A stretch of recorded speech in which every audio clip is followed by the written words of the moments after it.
presidential campaign to Ekiti, Ondo, promises more infrastructural development. Minister of Information debunks rumor of federal government's intention to rig election.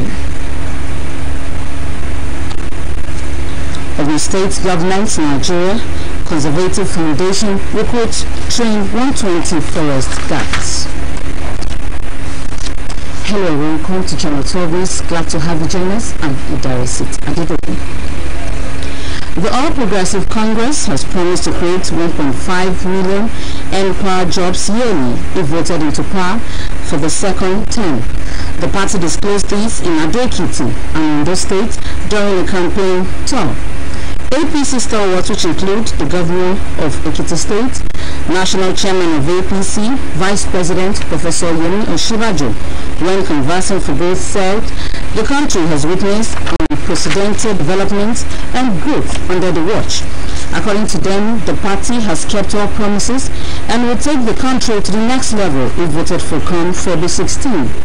They say that the Buhari-led administration will license more power companies to distribute electricity to the people. President Muhammadu Buhari says the fight against corruption will continue till it is eradicated and that the money recovered will be used to provide infrastructure for the teeming populace. He calls on the people to shun all acts that is capable of disrupting the forthcoming elections. And still in politics, President Muhammadu Buhari meets with all Progressive Congress candidates in Abuja and charged them to desist from acts capable of bringing the party into the streets. Correspondent Nta Abeokuta has the rest of the reports.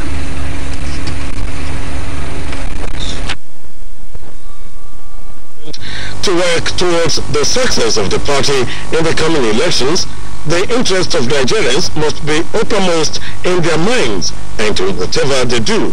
Some of the members described the meeting as encouraging. This kind of interaction with the party. This one we had this evening was with the campaign council, the National Campaign Council of the APC, where the party structure was also involved. Mr. President, who is also here as a candidate, and those of us running for various elections into the National Assembly, House of Representatives and the Senate. For me, this is like a family meeting. We discuss some of the shortcomings, some of the challenges ahead. I also look at this like a kind of trying to do the right thing at the right time. Goodwill that he has with the populace and also the goodwill we have with our own constituents. So it's not all about money, it's all about ideology. And the fact that the APC has the ideology to carry the people along, and not only the rich people, but the people that need all the support that they need in a true democratic dispensation. We are assuring this gathering has reinvigorated all of us to go back and do more and do better, and like I said, to make sure that we deliver. There's no room for failure. We demonstrated our capacity, we demonstrated our differences between the past and now. Excited and looking forward to our very good outcome come February 16th and March 2nd, whereby we would have an overwhelming victory at the polls, inshallah. It will be recalled that President Muhammadu Buhari had earlier held similar meeting with serving All Progressive Congress members in the Senate and aspirants. From the banquet hall of the State House, Nta Abeokuta. Meanwhile, the people of Ota, being the economic hub of Ogun State, have been assured of President Muhammadu Buhari's resolve to gain priority attention to infrastructural development of the areas if re-elected. Vice President Nta Abeokuta gave the assurance during a visit to the Palace of Olota in Ota, Ogun State. Anthony Gandano has the details. There are thousands who rolled out in droves to welcome Vice President Nta Abeokuta to the ancient town. We have the President Muhammadu Buhari, who, by all standards, is the best president ever in Nigeria. He has done so many things to deserve second time because he deals with so many corruptions and he's catered for people. He's a man of everybody. When we talk about infrastructure, it performed creditably. by saying all the roads, all Abadan projects done by the previous administration. Professor Oshibaju, in company of the APC governorship candidate, Prince Nta Abeokuta, and other APC stalwarts, proceeded to the palace of the Nta Abeokuta. His Royal Highness Adeyemi Obalanlege, the Vice President, used the visit to seek the Royal Father's blessings and prayers for the President's re-election. Vice President Oshibaju spoke in vernacular, explained that the infrastructural development of the area and many other parts of the country remains a top priority of the Buhari-led administration, while the ongoing fight against corruption will be reinvigorated. The Nta Abeokuta, His Royal Highness Abdulkadir Obalanlege, commended the Buhari-led administration for successes recorded in the fight against corruption and the resolve to take the country to the next level. The Vice President also paid a similar visit to the palace of Olu of Ife, where he promised the people that the current 500,000 graduates under the Empower program will be increased to 1.7 million if re-elected. Obasanjo Atoda Oladipo, the Olu of Ife, used the visit to appreciate God for protecting Professor Oshibaju during the last helicopter crash in Kaba, Kogi State. And moving on, the governorship candidate of the Allied People's Movement in Ogun State, Honorable Abdulkadir Akinade, has called on youth across the state to adequately position themselves ahead of the fortune opportunities through skill acquisitions. Honorable Akinade made the call when he took his word-to-word campaign to Ijebu, the local government area of Ogun State. Correspondent Akin Junior's report is hereby presented.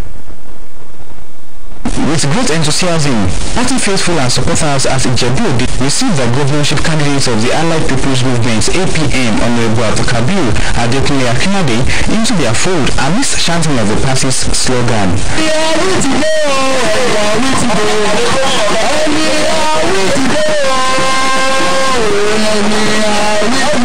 The governorship candidates who crisscrossed all the wards across Ijebu, the local government area, fixed time out to commission a new party secretariat in the area. While promising to consolidate on the achievements of the Bikuni Muslims-led administration, Honorable Akinade assures the people of addressing biting challenges of infrastructural deficits facing the people through the construction of more roads, building of more schools, and the provision of possible water. He will be elected as the governor. The governorship candidates who solicits for votes from the people urge the youth to adequately prepare themselves ahead of future challenges through skills acquisition. I need all the youth to work with me. All of us will work with this government. But what we are going to do is this. I need all applicants, bricklayers, plumbers, electricians, miners, painters, all artisans. We need more people that have a skill. He thereafter visits the palace of some traditional rulers in the area for royal blessings and meets with some market men and women who promise to support him to victory. And on special reports, electoral violence is a phenomenon that continues to affect the credibility of an electoral process in Nigeria, an impediment that stands as the greatest obstacle to democratic consolidation in Nigeria's political landscape. As the nation is set to go to the polls once again, it is worthy to take a holistic look at the causes of the menace and its implications on the country's democratic settings vis-a-vis the way out. Let's join Mohamed Adebwali as he presents the details from us. The feature of democratic governance, where political parties and their candidates compete for elective positions in a free and fair electoral atmosphere. From the year 1999, when Nigeria returned to civil war to date, there have been cases of violence characterizing the electoral process where countless lives were lost and properties worth buildings were destroyed, thereby threatening the sustainability of the nation's democratic setup. Both domestic and international political analysts, based on investigations, have argued that the greatest obstacle to democratic consolidation in Nigeria is electoral violence. This is a result of the rascal politics that the political elites engaged in. And there is need for us to first and foremost evaluate our electoral system. You know, institutional what I would call seat-tight syndrome. We want to remain in power at all costs. The unusual of dual affairs. Once a leader decides to go on that type of journey, there's every likelihood that the followers, the supporters, will go on rampage. We want to make sure that leader remains in power at all costs. I would say poverty is also part of it. Our problem in Nigeria is that it's a high level of intolerance and brazenness. Some people believe that they can do anything they want, can see anything they want. Sometimes the violence is intra-party, and most of the times it is inter-party, a trend which has been attributed to lack of voter education, unemployment, corruption, lack of internal democracy in political parties, and inadequate security. But the thing as it progresses, obviously, society is going to be better. And when society is better, people will learn to be more disciplined and cautious in globalizations. We need to take proactive measures. We need to come on board and make sure that the security agencies minimize this violence into board. It's not just hearing it, but we must act. For Nigeria to strengthen democratic institutions and deepen democracy, politicians, their supporters, and the electorate alike should shun all forms of violence. Security agencies also must boost up to their responsibilities by apprehending perpetrators of violence and politics of bitterness and make such people face the full weight of the law. In Nta Abeokuta, Nta Abeokuta, News. The federal government says it has uncovered plots by oppositions to connive with some Western lobbies to advance the idea that President Muhammadu Buhari-led administration has perfected plans to rig the forthcoming general elections. Information and Culture Minister Lai Mohammed disclosed this at a press briefing in Abuja. Anthony Forson has the details. The delegation to some Western capitals,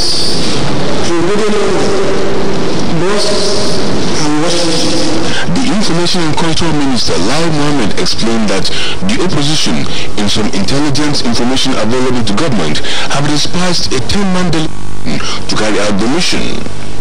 The opposition, he said, is bent on improvising every means to ensure it discredits the President Muhammadu Buhari-led administration.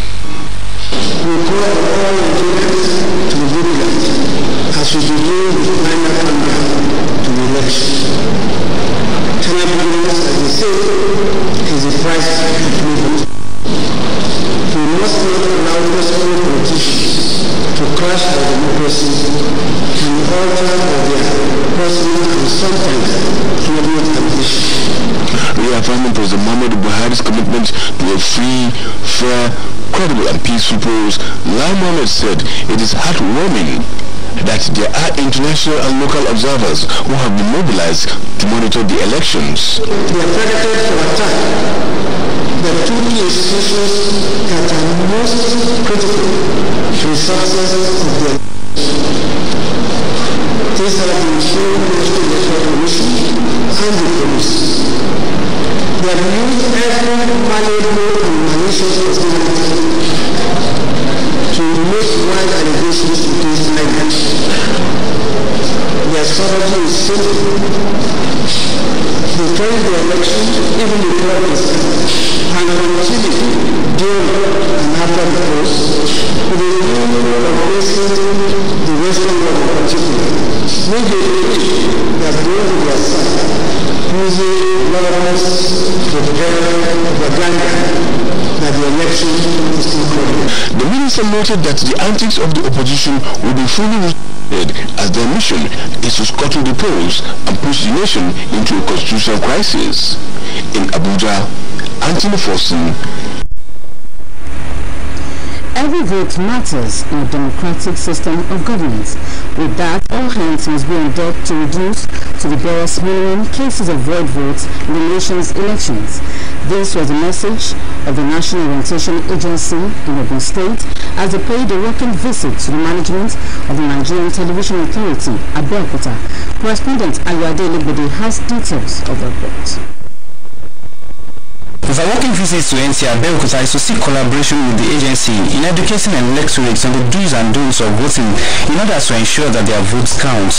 Statistics from INEC has it that the nation recorded 844,519 void votes in the 2015 presidential elections in Nigeria, a figure many describe as alarming and not appropriate for the development of the nation's democracy. To forestall the recurrence of such, MOA in Ogun State says electorates must familiarize themselves with the proper way of voting, identifying logos of political parties, even as voters' education and peaceful conduct of election and dangers of vote buying continues across the 774 local governments in Nigeria. Democracy is assumed that every vote must count, that you have voted according to your conscience, that you have released your interest willingly to that person.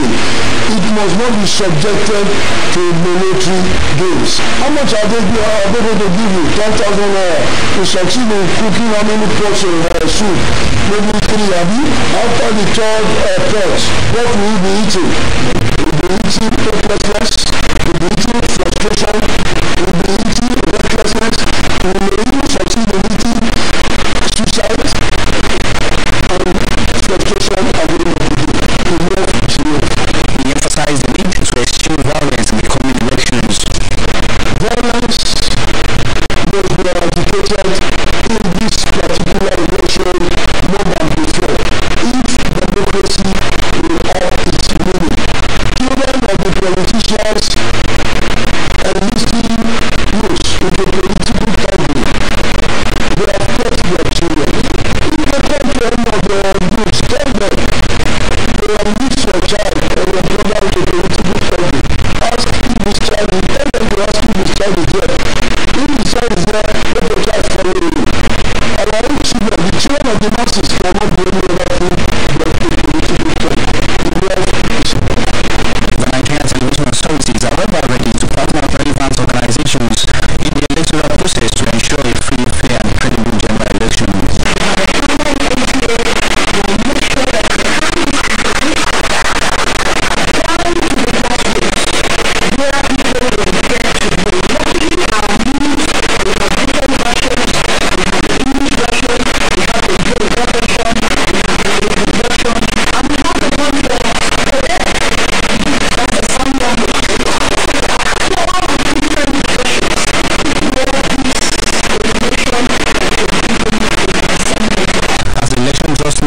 Nigerians are expected to be of good conduct before, during and after the polls.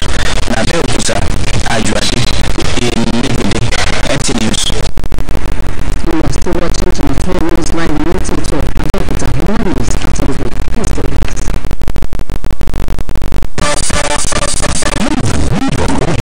Business or holiday, home or office. You can now carry out your tax transactions from anywhere in the world. You can now file all your tax returns free online, get receipts and even process your tax bill certificate from anywhere in the world online at your real time. All you need to do is log on to www.firs.gov.ng and click on e-services and be introduced to the world of innovation, convenience and transparency from the FIRS. You can also post stamp duty as you register a new company with the CAC or for other transactions that require stamp duty payment online. You can also file your withholding tax returns and determine the withholding tax deducted from you with the government coffers so that you can get your receipt within 45 days as long as the deduction has been credited. Yes, all of this and more online at www.firs.gov.ng/e-services. FIRS, making tax administration as easy as ABC. Please note that all FIRS services are free of charge. This message is from the Federal Inland Revenue Service. It pays to pay your tax.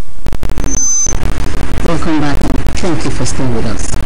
And moving on, Devon State government in collaboration with Nigerian Conservative Foundation has recruited and trained 124 guards and boundary men as part of efforts to check illegal tree felling and other activities of poachers in the state.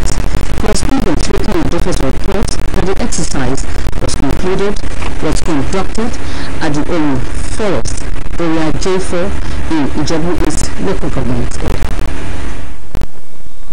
Omo Forest Reserve, which is a natural habitat for elephants, chimpanzee and other wild animals, have experienced some illegal activities by poachers in recent past. Yes, poaching is a major threat because we have a culture of eating bushmeat, and I'm not growing the bushmeat that we eat because there are ways you can farm grass cutters, snail and other things. We prefer to just go and harvest from the wild. But also, and so some people burn forests just because they want to get the animals from it. Against this development, Development, the state, in collaboration with the Nigerian Conservancy Foundation, recruited forest guards and boundary men across the state in order to reap the full potentials of the forest. With the Committee of States in Nigeria, the state government is probably one or two that is enforcing the Forestry Trust Fund, where whatever we make, some of them are plowed back to forestry development. And then we've been doing this over the years. The trainer, a senior forester from Kenya Forest Service, Benson Chando Maganga, while explaining the technicalities of forest management, pointed out that for any forest to be well conserved, communities around the forest must be well appreciated. Globally, currently the paradigm is to enlist more the community support to the government, to the NGOs involved in forest conservation. Once the communities get fully involved, once they get more appreciative of the forest resource, I'm telling you, things will change. The forest reserve, if properly managed, will not only create more employment opportunities, but also generate huge income for government. The need for a paradigm shift from listening to political manifestos and presenting people's manifestos to politicians have been stressed. This was the main thrust of messages at the formal launch of the Social Contracts for Political Accountability document held in Abeokuta. Anthony Gandhi's report is hereby presented. Launch officially the Social Contracts for Political Accountability and Charter of Demand, also known as the People's Manifesto, to politicians, particularly governorship candidates in the 2019 general elections in Ogun State, in line with 17 goals of SDG. Presenting the document, the chairman BOT Civil Society Coalition on Sustainable Development in Ogun State, Reverend Father John Ngoyi, and the state coordinator Transition Monitoring Group, Shino Adefolao, speak on the document. If you want to govern people today, you can no longer govern them, plan for them, behind them. The society has changed. The culture of accountability, transparency, and rights has been enshrined, it has been integrated, it has become part of daily life of all human beings. It's an opportunity to interface the citizens of the state with the would-be governorship candidates of the state, and of course it provides opportunity for commitment on the part of the gubernatorial candidates to say that yes, they agreed with our position. Other partners such as Community Development Council, National Council of Women Society, National Youth Council of Nigeria, People Living with Disability, CAN, Muslim Council, MLC, CUC, in their comments described the document as necessary tool for good governance in Ogun State. Some of the governorship candidates react to say that in our implementation we're going to follow the charter in total. Also in education, the charter prescribes 26%, which is the UNICEF standard. So I was seeing the document for the first time, and for the few minutes I sat there, I just look at it, this is practically exactly what you have in our documents. The contestants thereafter signed the Charter of Demand. Moving on to business news. The Corporate Affairs Commission CAC congratulates lawmakers for passage of Canada Bill. For this and more, let's join Karen Winga. On business news, the Corporate Affairs Commission has expressed satisfaction over the passage of the Companies and Allied Matters Bill by the National Assembly, which is described as monumental and a demonstration of a harmonious relationship between the two chambers of the 8th Assembly. The main thrust of the bill is to ensure the ease of starting and growing business in Nigeria, ensure more appropriate regulation for micro, small and medium enterprises, enhance transparency and shareholder engagement, align the regulatory framework with international best practice for competitiveness, and in the context of the global economy, make Nigeria an investment destination of choice. The acting Registrar General of CAC, Lady Azuka Azindi, noted that the bill, which seeks to repeal the ex-ante statute and enact another statute in its place, represents one of the biggest pieces of legislative review in the history of the National Assembly. Still on business news, the Minister of Budget and National Planning, Senator Odo Odona, says the nation's economy will grow by 3.01% this year, compared to a forecast of 2% by the International Monetary Fund. The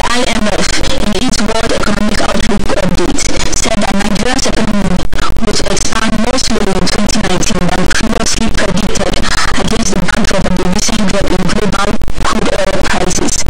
It therefore revised down its gross domestic product projection for the country to 2% from the 2.3% projected in 2018.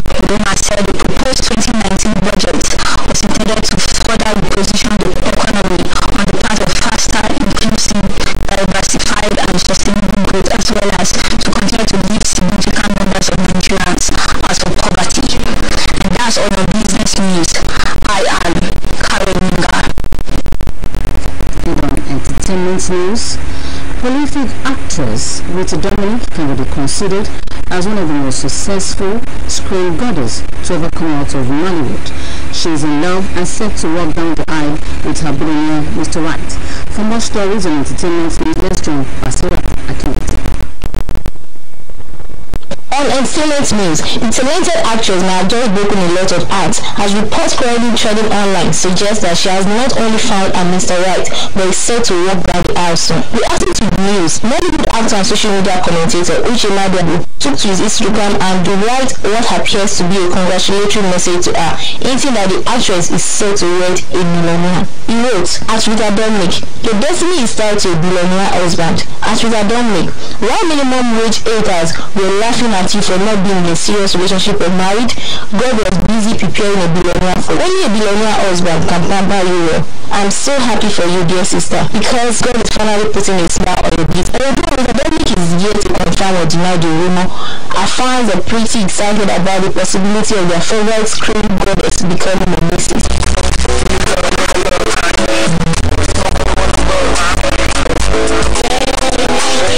Still in entertainment news, Nigerian music star Nta came to the consciousness of Nigeria like a thief in the night. No one expected her sudden presence to gather this much attention. The entertainment industry is a competitive one, and newbies often take over the top spots from other well-known artists. Nta became a household name after her freestyle video, Faji. Subsequently, she released another freestyle that made her the favorite of many. Since her widespread fame, she has been responsible of hits such as Askamaya, Uyomoyo, to mention a few. However, despite being a music guru, Nta has also impressed her ever-growing fans with her unique fashion style. In the music industry, most female artists try to show off their sensual side with their outfits, but Nta is definitely not one to follow the bandwagon. And that's all on entertainment news. I am Basiro at Kinwete. On sport updates, reports reaching says that the Flying Eagles today played goalless against South Africa in the ongoing Under-20 African Nations Cup qualifier in Miami. Meanwhile, Niger Republic will be battling with Burundi by 7:30 today. And still on sport updates, the Ministry of Youth and Sports Development and the Nigerian Football Federation (NNF) seem to have buried the hatchet over the protracted crisis between them, and the ministry approved the release of funds to the federation. For this and more details, let's join Olawale Salawuddin. The Ministry of Youth and Sport Development made a disclosure on the signing of the ongoing stakeholders meeting on anti-doping when they were told of the release since the end of the Russia World Cup on its inability to retire the $1.6 billion World Cup fund. The minister was asked if there is light at the end of the tunnel over the crisis. He said, when people talk about reconciliation with the NFF, I tend to wonder, I am in charge of the Ministry of Youth and Sport Development. NFF is a parastatal under my ministry, and I have responsibility of oversighting and ensuring the rules and regulations are complied. And then wraps up the 12 news. Thank you for watching, and there is it.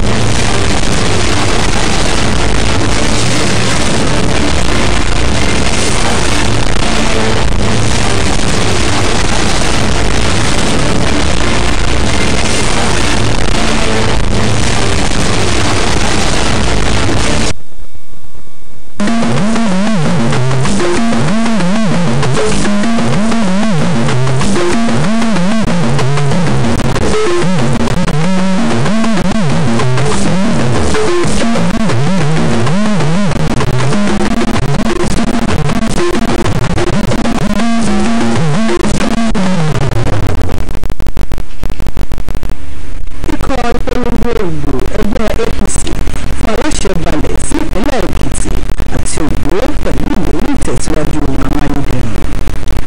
Alákòóso fẹ́tọ̀ ìròyìn àṣà sọ̀rọ̀ lórí ìròyìn òfegè lórí ètò ìdìbò. Ọ̀kàlẹ́ Olúwakẹ́mi Ọ̀gbìnṣòwò síkírù lórúkọ tèmi ìròyìn náà rẹ̀ lẹ́kùnrẹ́rẹ́. Ẹgbẹ́ òṣèlú APC ti ṣèlérí pé yóò máa pèsè iṣẹ́ ìròyìn lágbára Empower tó tó mílíọ̀nù méjì lọ́dọọdún ní nígbàdùgbò ìran aláṣẹ Buhari wọlé lẹ́ẹ̀kan sí i. Èyí wáyé nílùú Adó-Èkìtì àti Òǹdó lákòókò ìpolongo ìbò APC.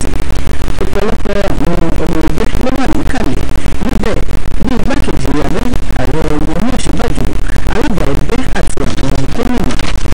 Nínú ọ̀rọ̀ rẹ̀, igbákejì aláṣẹ Yẹmí Ọ̀ṣínbàjò ṣàlàyé pé ìjọba tó wà lóde òní ti ṣe ọ̀pọ̀lọpọ̀ àṣeyọrí tó pọ̀ bí ó ti rawọ́ sí àwọn èèyàn wípé kí wọ́n dìbò yan aláṣẹ Buhari wọlé láti jẹ́ kó parí iṣẹ́ rere tó kù lé pẹ̀lú ìwé wípé àwọn yóò tẹ̀síwájú nínú gbogbo ohun tí aráàlú ti ń fẹ́.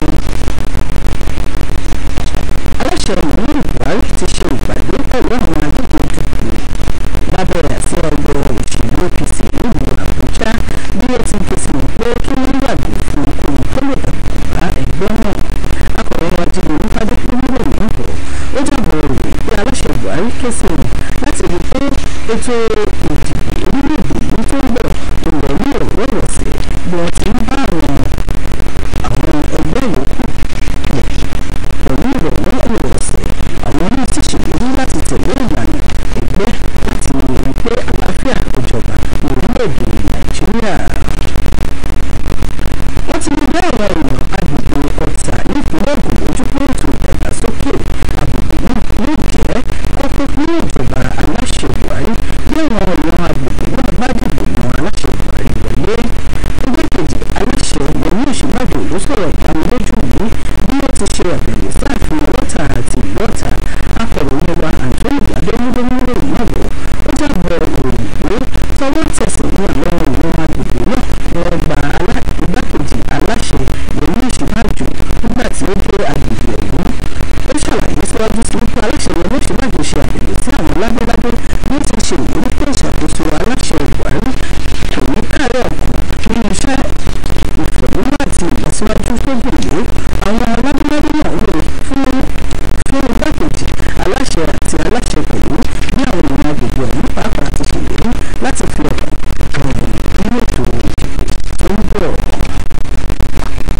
Adíje dupò gómìnà lábẹ́ àsíá ẹgbẹ́ òṣèlú pẹ̀lú ìpínlẹ̀ Ògùn aṣòfin Abdulkabir Adékúnlé Akínládé ti ké sí àwọn ọ̀dọ́ káàkiri ìpínlẹ̀ yìí láti wá ìmọ̀ tó wà àǹfààní ọjọ́ iwájú.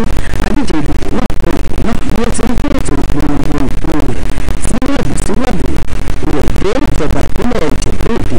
Akọ̀ròyìn wa Hakeem Jimoh jábọ̀ ròyìn pé adíje dupò náà ṣe ìlérí pé òun yóò rí wípé ohun gbogbo yóò di àwọn èèyàn ìpínlẹ̀ Ògùn lọ́rùn ní bá dìbò yan òun wọlé nínú ètò ìdìbò tó ń bọ̀ gẹ́gẹ́ bí gómìnà ní. Pẹ̀lú ìdùnnú àti ọ̀yàyà ni àwọn alátìlẹ́yìn ẹgbẹ́ òṣèlú Allied People's Movement APM ní ẹkùn Ìjẹ̀bú-Òde ti kí adíjedupò lábẹ́ àti ẹgbẹ́ òṣèlú náà fún ipò gómìnà ní ìpínlẹ̀ Ògùn Honorable Abdulkabir Adékúnlé Akínládé káàbọ̀ sáàrin wọn.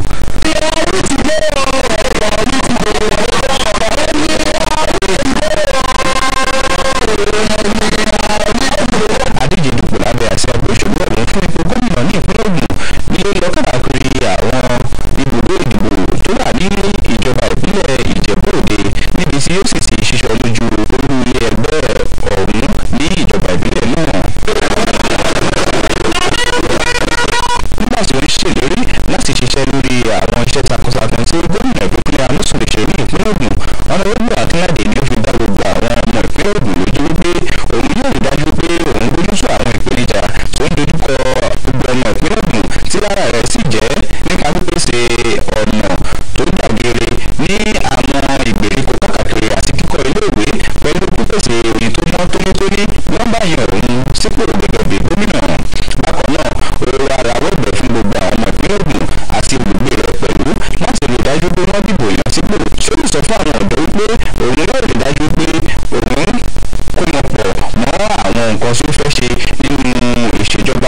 bá dìbò yàn sípò kí àwọn tí wọn lọ sí lóògbé kí wọ́n sì lọ kọ́ iṣẹ́ ọwọ́ pẹ̀lú.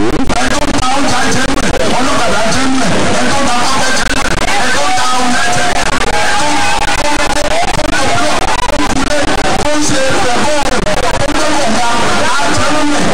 lẹ́yìn náà ni ó ṣe àbẹ̀wò sí ààfin àwọn ọba ládéládé ní ìjọba ìbílẹ̀ náà níbi tí wọ́n sì ti gbàdúrà fún un. lẹ́yìn náà sì ni ó tún wá ṣe ìpàdé pẹ̀lú àwọn ìyálọ́jà àti bàbálọ́jà tí wọ́n ṣèlérí láti dìbò yàn nípa gbígbárùkù sí nínú gbogbo tí ó ń ṣe. Ayọ̀adé Elégbèdé ló sì ń jábọ̀. ìjọba àpapọ̀ ti sọ pé kò sí òtítọ́ kankan nínú ìròyìn òfegè kan pé ìjọba àpapọ̀ ń gbèrò láti da ọgbọ́n ìròyìn lọ́wọ́ nínú ètò ìdìbò tó ń bọ̀. alákòóso fún ètò ìròyìn lórílẹ̀‐èdè yìí Alhaji Lai Mohammed ló sọ èyí níbi ìpàdé pẹ̀lú àwọn akọ̀ròyìn nílùú Àbújá. akọ̀ròyìn wa Anthony Fọ́sì jábọ̀ ìròyìn pé alákòóso náà ṣàlàyé pé àwọn ẹgbẹ́ alátakò ní wọ́n lo oríṣiríṣi ọ̀nà láti tako ìjọba aláṣẹ Buhari ló ti sọ pé oríṣiríṣi àjọ àgbáyé ni yóò wà nígbàyè yóò tó fẹ́ ìdìbò náà láti lè gbé ètò náà ti lọ wípé kò sí ohun tó jọ bẹ́ẹ̀ nínú ètò ẹgbẹ́ APC tàbí ìlànà aláṣẹ Buhari bí ó ti ń pè fún àlàáfíà bí ètò ìdìbò ti kò sí bẹ́ẹ̀.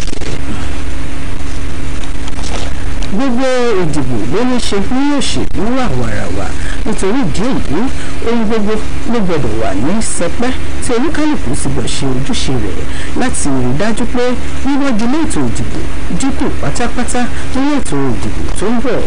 èyí ni kókó ọ̀rọ̀ iléeṣẹ́ tó ṣe ìlanilọ́wọ́ nípínlẹ̀ Ògùn bí wọ́n ti ṣe àbẹ̀wò sí ìṣàkóso iléeṣẹ́ Nta Abeokuta. akọ̀ròyìn wa Ayọ̀adé Elégbèdé ló wà pẹ̀lú ẹgbẹ̀rún tó nílẹ̀ síwájú sí i. àbẹ̀wò sí àjọ ọ̀hún fi sí iléeṣẹ́ Nta Abeokuta ni wọ́n ṣe láti wá ìfọwọ́sowọ́pọ̀ pẹ̀lú iléeṣẹ́ ọ̀hún lórí bí wọn yóò ṣe ìdánilẹ́kọ̀ọ́ àti ìtanilógbó fún àwọn aráàlú lórí ohun tí wọ́n gbọ́dọ̀ ṣe àti ohun tí wọ́n gbọ́dọ̀ ráwọ́lé ṣáájú lákòókò àti lẹ́yìn ètò ìdìbò pẹ̀lú ohun tí wọ́n gbọ́dọ̀ ṣe nígbà tí wọ́n bá dìbò kí wọ́n bá lè rí pé ìbò wọn dáńgájá wọn sì ní àǹfààní láti ka ìbò wọn. gẹ́gẹ́ bí àjọ elétò ìdìbò àpapọ̀ ilẹ̀ wa ti sọ ìyẹn àjọ INEC ọ̀pọ̀lọpọ̀ àwọn ìbò tó kù díẹ̀ kù pé mílíọ̀nù kan ni wọ́n yọgilé nínú ètò ìdìbò àpapọ̀ ilẹ̀ wa sí ọdún 2015 èyí tí ọ̀pọ̀lọpọ̀ àwọn èèyàn sì bu ẹnu àtẹ́lé nígbà tí wọ́n ké gbàjarè tí wọ́n sì tún pé èyí ni kò fi bẹ́ẹ̀ dára tó fún ìdàgbàsókè ètò ìṣèjọba àwarawa ní orílẹ̀ Nàìjíríà láti wá rí wípé irúfẹ́ èyí ni kò ṣẹlẹ̀ mọ́ ní orílẹ̀ Nàìjíríà.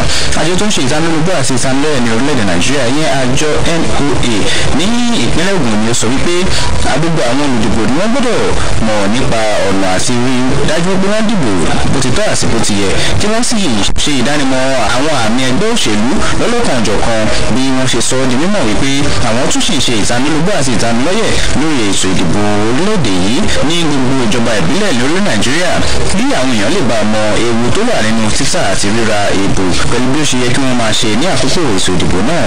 iléeṣẹ́ Nta Abeokuta ni wọ́n sọ pé òun ṣe tán láti fọwọ́sowọ́pọ̀ pẹ̀lú àwọn iléeṣẹ́ tí ọ̀rọ̀ kàn láti lè bá rí dájú pé ètò ìdìbò tó ń bọ̀ lọ́nà yìí ni ó lọ ní ìrọ̀wọ́ ìrọsẹ̀. bí ètò ìdìbò àpapọ̀ ilẹ̀ wa ṣe súnmọ́lé báyìí ó yẹ kí gbogbo ọmọ ìlú Nàìjíríà kí wọ́n rí i pé wọ́n hùwà dáradára lọ́nà tí ó tọ́ tí ó sì lòdì sí òfin ṣáájú lákòókò àti lẹ́yìn ètò ìdìbò náà. Ayọ̀adé Elégbèdé ló ti ń jábọ̀ ìròyìn.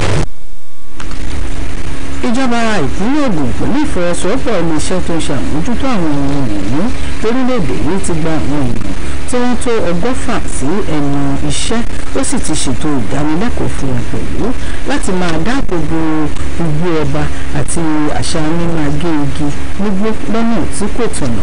akọ̀ròyìn wa Lukman Adéfẹ̀sọ jábọ̀ ìròyìn pé ètò náà ni Omo Forest orí ajẹ́fẹ̀ ṣe àgbékalẹ̀ rẹ̀ níjọba ìbílẹ̀ ìlà oòrùn Ìjẹ̀bú.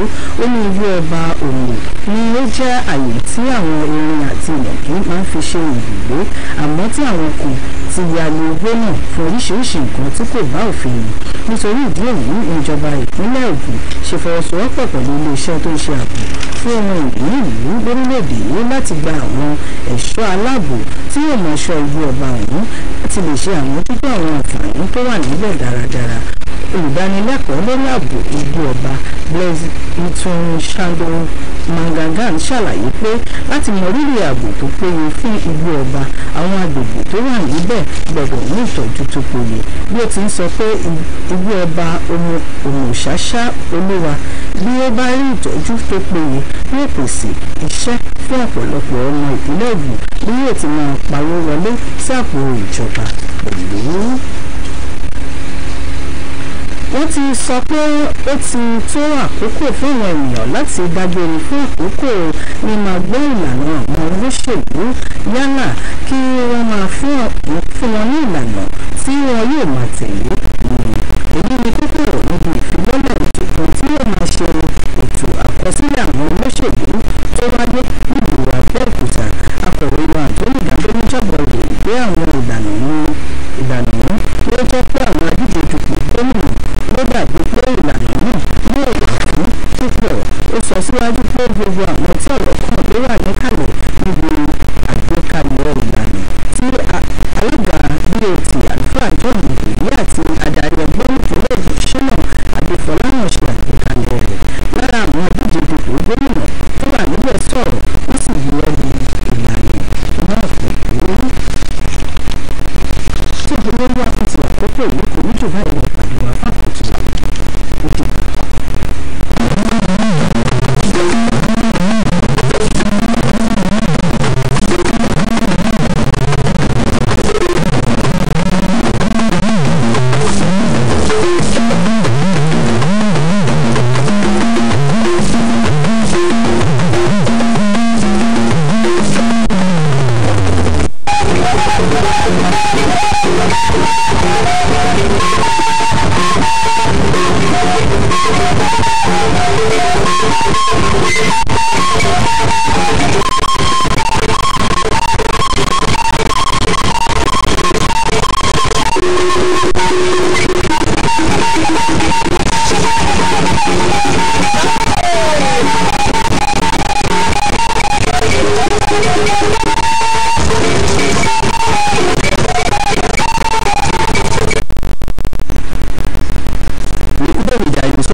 Progressive Congress APC tòwúrọ̀ ẹ̀kọ́ sọ̀dọ̀ ìdẹ́mìnà dó àzọ́yè sọ fọ́tán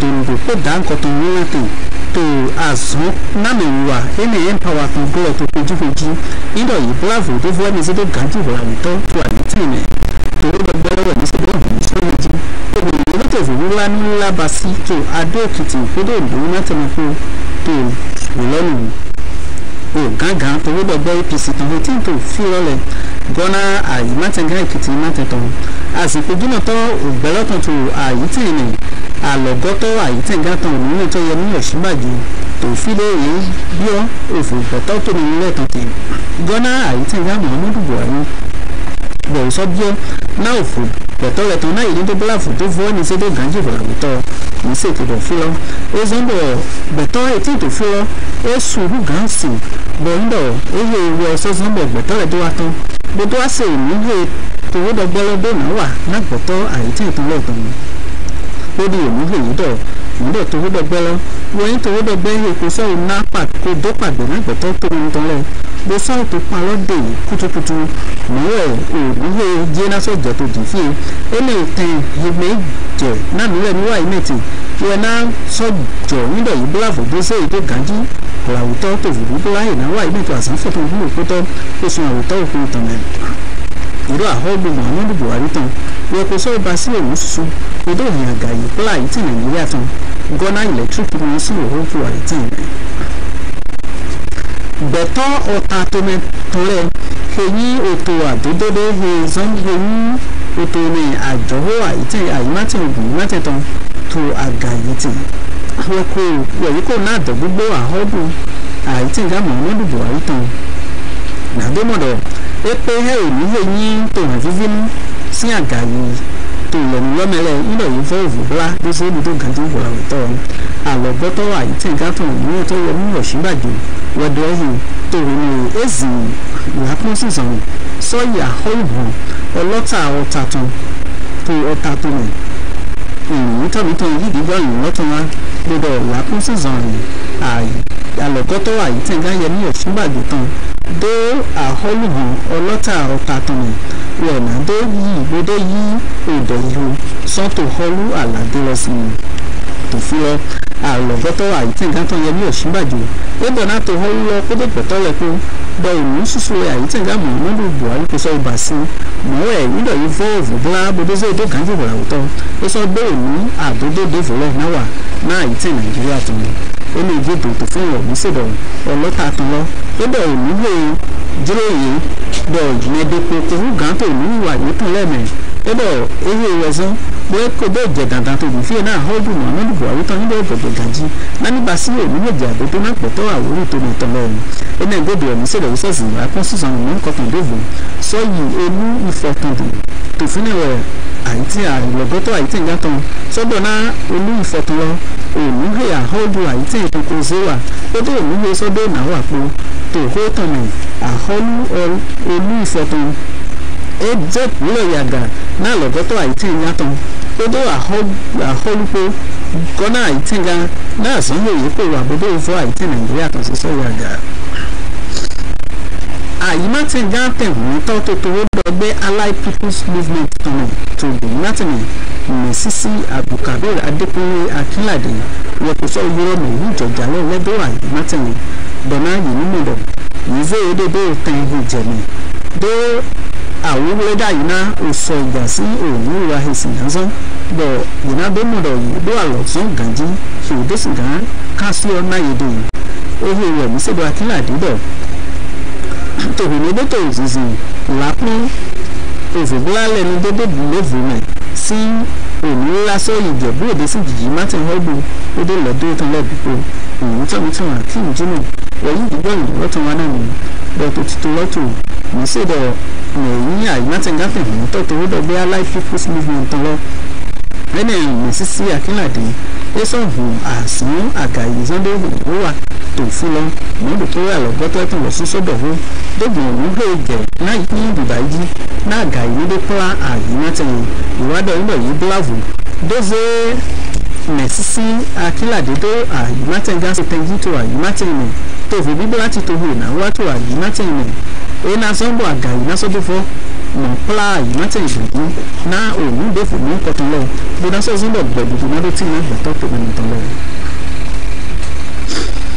òfò bíbélà lẹ̀bí wẹ̀ ní sèdọ̀ édó títò kódó àhọ́dù ní délẹ̀ tán pé wọ́dó títò dòpọ̀ kódó àhọ́dù pé ehe lẹ́wọ̀ yí òun hèmí mọ̀ pọ́ kódó òun wà fóònù àdémọ̀dọ̀ yóò hàn òdò yìí kódó kódò gbọdọ̀ òpla òun hèmí òfò ìgbọ̀fọ́ bíbélà tó àyítẹ̀ sí òfò bíbélà títò mẹ́ ehe wẹ̀ yí òun hèmí yí nìkan tọ́ ògbẹ́ ààyè ìdóhìí àmẹ́tàn àti àyítẹ̀ ní àrà ògùn látẹ̀tàn odò tòhùn ní ebó àsìn àsán sí ìlápọ́n dó títúba sígbẹ́ àsán páyìntì Abẹ́òkúta tán ìlú tọ́mítàn ayọ̀ adé ilégbèdé pẹ̀lú ìdígọ́rin lọ́tún wọn náà ní ẹ̀dọ̀ lápọ́n sì zàn lọ tèwé zì wá títúba sígbẹ́ àsán páyìntì Abẹ́òkúta tán rẹ̀ àtó mọ̀dọ̀ yìí ní àwòlẹ̀ àsán pààrọ̀ lọ́lẹ̀ bí wàsán dúpẹ́ dó náà yìí mọ̀ yìí tòhó dọ̀tọ́ lọ gbogbo òfò bóyá tọ́lọ pé alọ́pa inú yìí sì gàmbúlà fún gbọ̀ngbọ̀n tó mọ̀dọ̀ òfò tó màná gbọ̀gbọ̀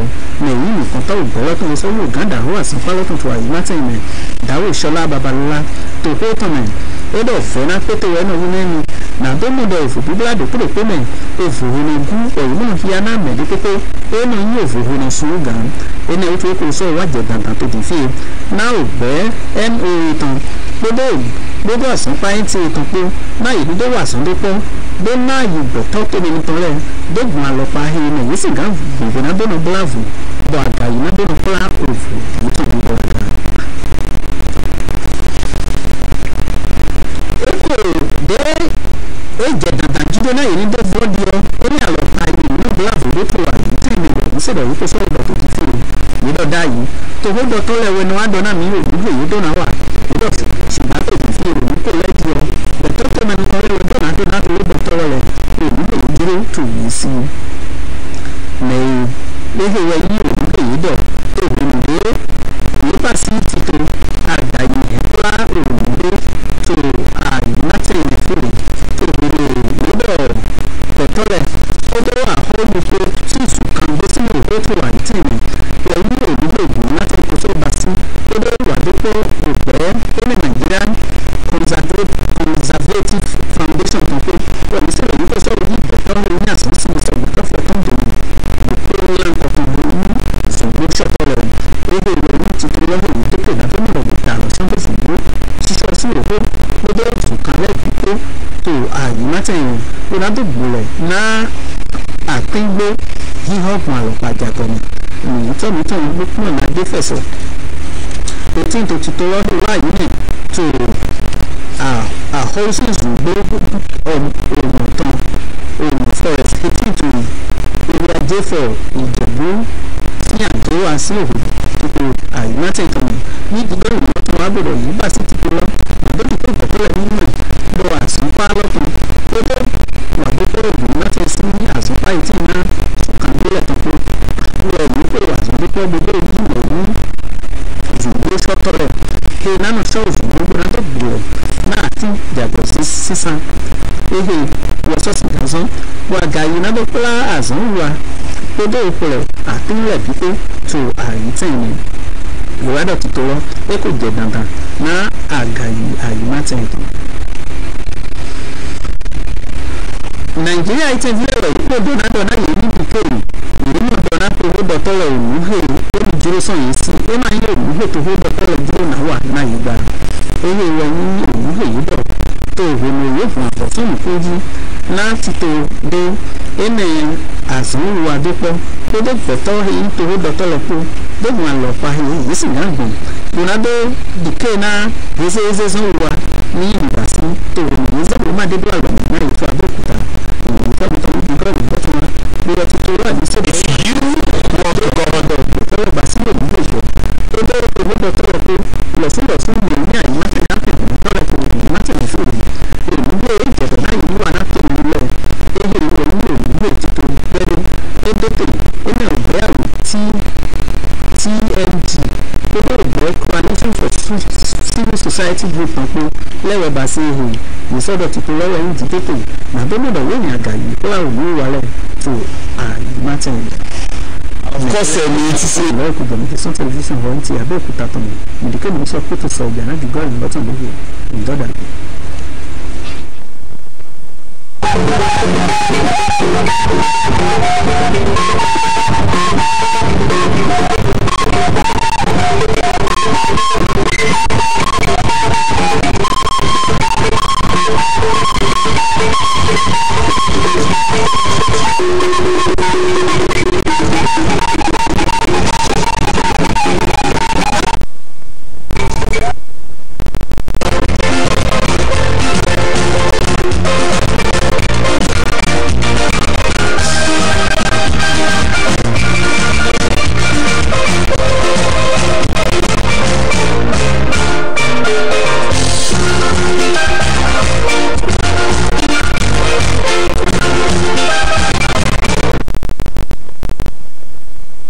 Good evening.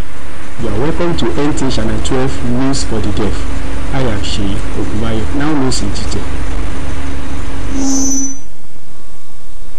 To the ancient town of the Nta Abeokuta, His Royal Highness Abdulkabir Adeyemi Obalanlege, the Vice President also paid a similar visit to the palace of Olu of Ife, where he promised the people that the current 500,000 graduates under the Empower program will be increased to 1.7 million if re-elected. Oba Samuel Atada Oladipo, the Olu of Ife, used the visit to appreciate bits of the Allied People's Movement APM Honorable Abdulkabir Adeyemi into their fold amidst chanting of a fixed time out to commission a new party secretariat in